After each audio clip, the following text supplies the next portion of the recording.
Hello, I'm Michael, and this is Tarot by the Tree. These are the discussions where we're taking a look, the studies actually, where we're taking a look at the major arcana, the 22 cards, and we've worked our way down from Kether, from the Magician, all the way down to, we're now at the Hermit, which is Yesod on the Tree of Life. We'll start by describing the card. We can see from the card, the Hermit, there's kind of a gray background symbolizing nighttime, and standing high, perhaps on the top of a mountain, is an elderly man wearing a gray cloak and hood that reaches to the ground. In one hand, he holds a staff, and in the other, a lantern which is held high and is illuminated by a contained star.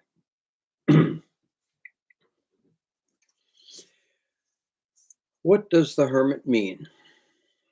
It must be very confusing, as I have been doing lately, to go online and to read books to try to get the meaning of the cards.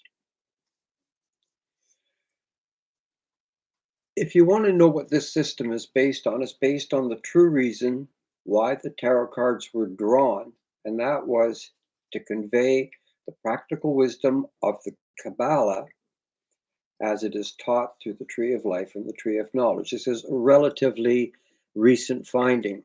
When you go to some of the established books and tapes, it is, as I said, confusing. There seems to be a lot of terms that are hard to understand and hard to follow. And there are some reasons for this. I just want to talk for a moment about the Order of the Golden Dawn. I feel personally I owe a lot to them. It was this group of people who really studied the cards and were able to discern the Kabbalistic connection between the cards and the teachings of the Kabbalah.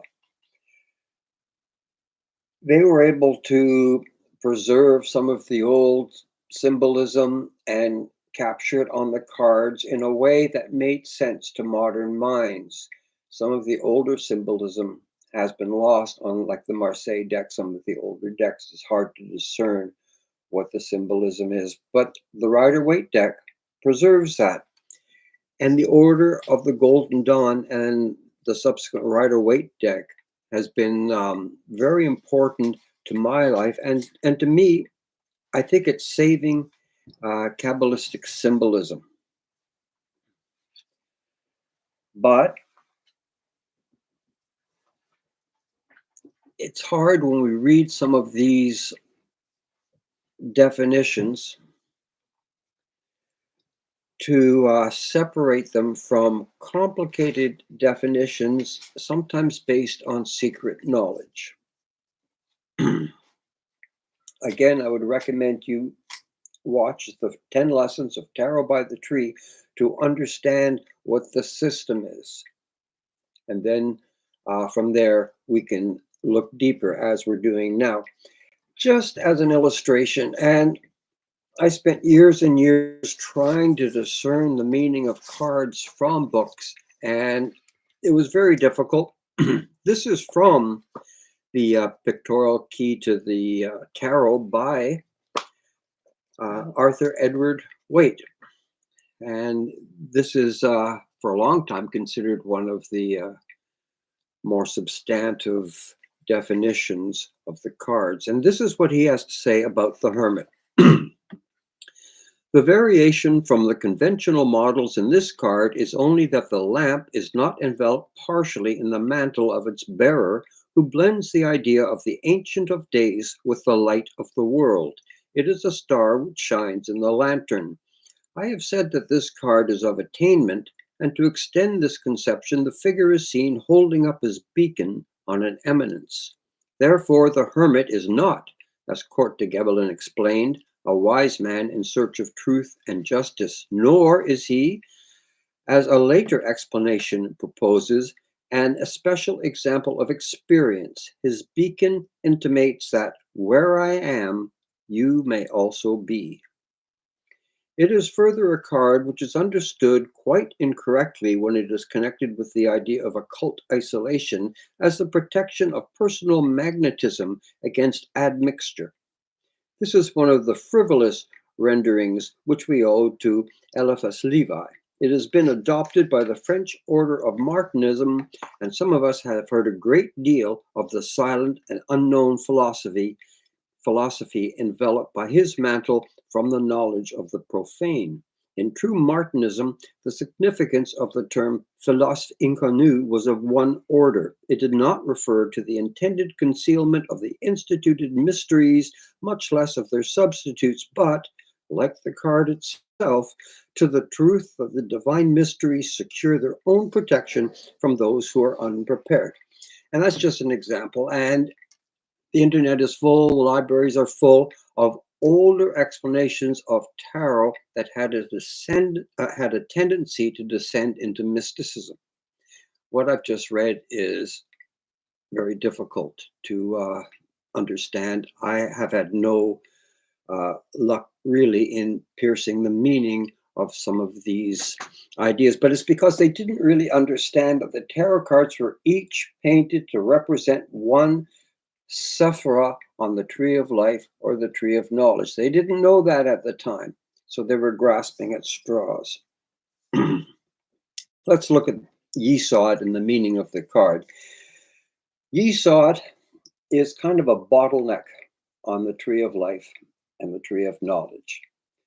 The tree of life starts with the magician, it expands, it has a narrowness, a concentration at the lovers, at Tiferet, and then finally it, in a sense, dwindles down to Yesod, to the Hermit, and right below us, our world, or world of Malkuth. Yesod is a gateway and an entrance. Just going to talk a little bit about why doesn't everybody just go up to the Hermit and proceed from there. There's an idea you have to be properly prepared. And this is just an analogy. We're going to talk about three types of people: vegetable people, animal people, and human people. A vegetable person is someone who takes what life gives them and doesn't ask for more. And some of the traits that are admirable in these people is that they're adaptable and they're able to do without. These people probably complain about their situation and they make excuses for any failings, but in short, they're content and they don't ask for more. The next level up would be the animal level, which most people are at, and that is we follow our emotions. If you're angry, you lash out. If you're sad, you cry, and that kind of thing. The human level is when we can feel an emotion and our actions don't necessarily reflect that emotion. And it sounds so simple. When we can move up from acting on our emotions, we're at the human level.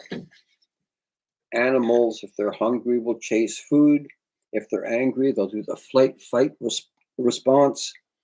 Humans make choices. And when you're at the point where you can at least control yourself, at least you're not losing friends because of angry outbursts, you're not spending days in out of control sadness. And those are real things. But if that's what you're dealing with, it's probably enough just to deal with the plane that you're on. But as you feel better, as people get more control over their emotions, they may subconsciously seek the Sephirah Yesod and seek to find the Hermit. The Hermit is the entrance into some of the things that you may find missing in your life right now. Yesod requires us to balance ourselves first.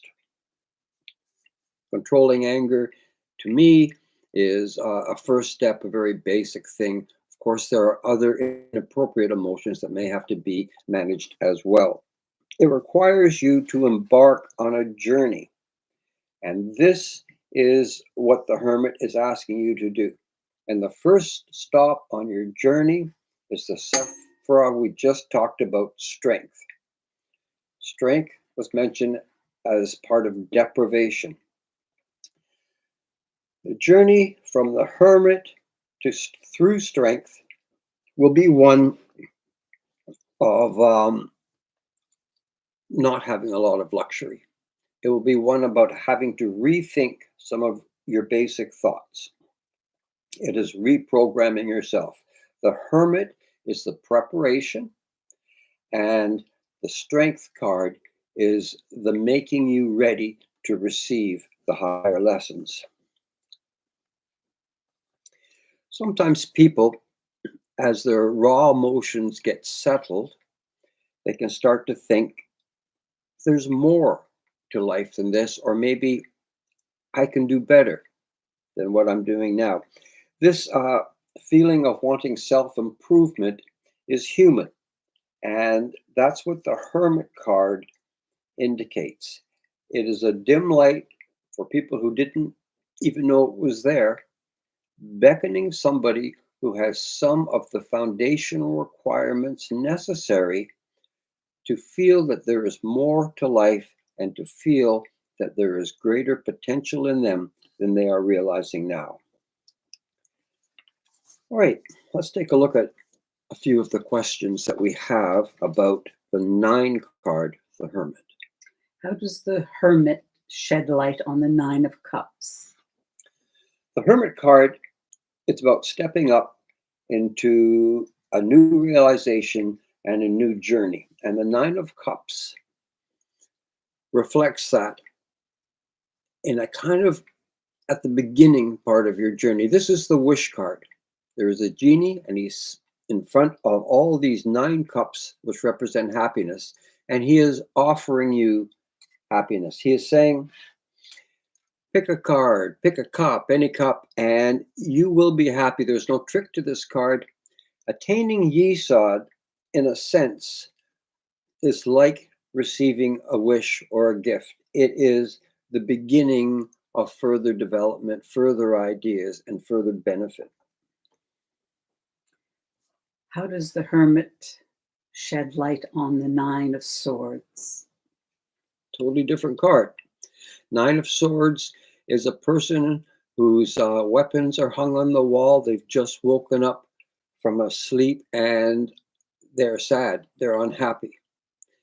This is a person who is powerful, and as we've mentioned before, these are two-edged swords, and when they're used to attack, they also cut the wielder. This is a person who feels right now heartbreak.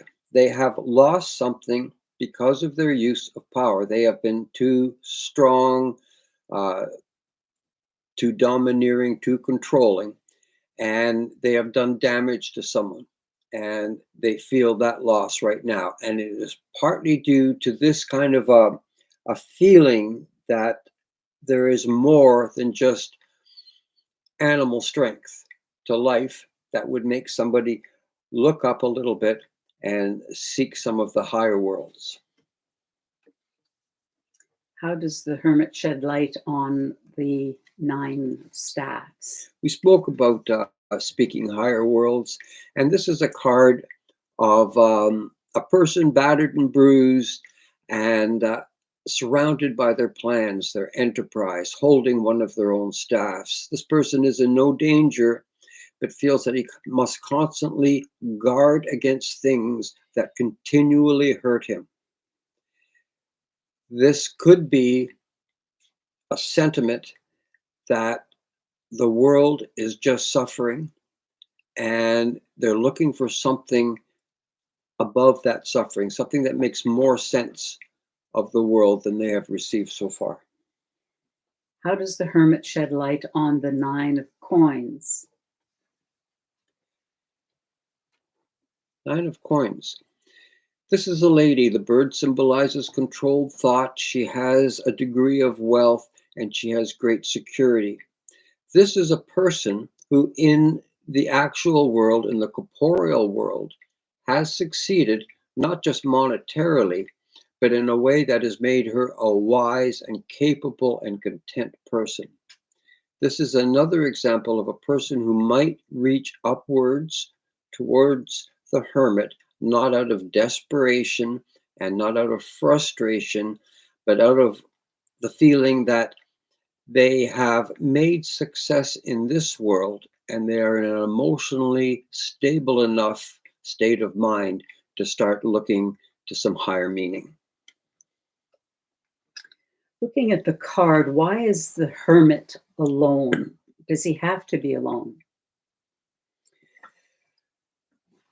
I think the hermit is a representation of entrance into some form of higher learning. And I don't think he has to be alone. I think he could be part of an organization or a group of people or even a philosophy that you've come across. The hermit in this card is represented as being all alone and summoning people who are all alone. On the second tree, you'll see that the call of the hermit was much wider and louder than it seemed to you on the first tree. But for now, on this journey, the hermit will appear to you to be a little bit of a secret. How do I find the hermit? That is a hard question. You find him by looking and leaving. You would find knowledge by looking for it, and like the Hierophant card, studying and learning. But like the shadow side of the Hierophant, the tower, you have to leave it if it doesn't answer all your needs. So the answer to how you find the hermit is trial and error. We have to be careful. Sometimes in our want for something like this, we may want it so badly that we will pin all our hopes on the first guru or process or philosophy that we find. I think we have to be rational about this. There are so many beliefs in the world, and not all of them are going to serve you in the way tarot and Kabbalah does. But I think you have to go through them, try to counteract the sudden feeling of belonging and teamwork that you feel, and ask yourself, is this what you're looking for? And if not, try something else. How you find the hermit is by searching. I'm not sure you answered, but is joining something mystical or spiritual the same as discovering the hermit? Yeah, it is sort of the same question, and it is not the same, but it could be. It's just not everything you find that is interesting and mysterious is necessarily true and fulfilling. Many things are mysterious just for the sake of being mysterious. Many mysteries lead to puzzles, which lead to clues. And it's a thing that is very prevalent in many of the esoteric ramblings that people have. So, again, if you join something, do it with caution. Keep your head on your shoulders and don't relinquish your intellect in favor of what they tell you is faith. Can a person get trapped in Yesod with the hermit? I think so. And I think it's like a perpetual student who goes to school and doesn't really intend on getting a job, but just loves being a student all the time. They just love that thing. And I think there is, as we saw in this card, for some people, finding a source of higher learning that may seem mystical but is fulfilling, that may be just enough for them. Some people are process oriented, some people are product oriented, and some people that find their way to the level of the hermit become quite entranced with the feeling of secret knowledge, and the idea that they're finding out hidden secrets and learning new things. So some people may just like to stay on um, this level of feeling and perceiving a lot of differences and wanting to know them just for the sake of knowing them and to go no further. Sort of a long-winded answer, but yes, I think some people like to get stuck on the mystical, magical level and stay there. What are spiritual unification theories? Well, this is one I've always found different. When the tarot cards, up to a few years ago, nobody really knew why they were designed, there were so many different theories. Can you just read me that? What are spiritual Yeah. Okay. So unification? maybe the tarot was about Kabbalah, and people have studied that. Maybe it was about a religion. Maybe it was, and thing is, people kept studying it. Over time, some things stuck to the tarot cards, which maybe were not intended. And some people like this idea of a unification theory where we find some uh, branch of esoteric knowledge and we link it to everything. And we see the tarot cards now being linked, of course, to Kabbalah, which is true, but also being linked to astrology, to the chakras in the body, to yoga practice, and so on. This is the idea of a unification theory, trying to find something mystical that is a template that lays over everything. I've said before that the tree of life will lay over everything, but I don't believe that tarot was supposed to be part of a unification theory. I think that tarot was invented to teach the practical meaning of the Kabbalah through the tree of life and the tree of knowledge. That's its job. I don't think it necessarily has a lot to do with some of the other arcane ideas that people would attribute to it. How can I know whether it's the real hermit or a false guru? Yeah, that's the thing, and you can't just rely on your intellect or your emotions. I mean, very often these people know how to manipulate emotions, and you're going to feel that. Oh, I was going to say terrible thing, but maybe that's not fear. A thing called religious ecstasy, which is you can see it at a football game or a music concert or a church or a gathering of faith, and that's where just having these emotions in you convince you that what you're looking at must be truth. And that's a hard equation to prove not true. When you do find a new path, gurus, teachers, and especially other students, you're very likely to be swept up in a rush of feelings. This is going to be difficult for you. These feelings will come no matter what you're studying. Uh, they are not an indication of truth. They're an indication of the human need to try to find truth. There is no answer.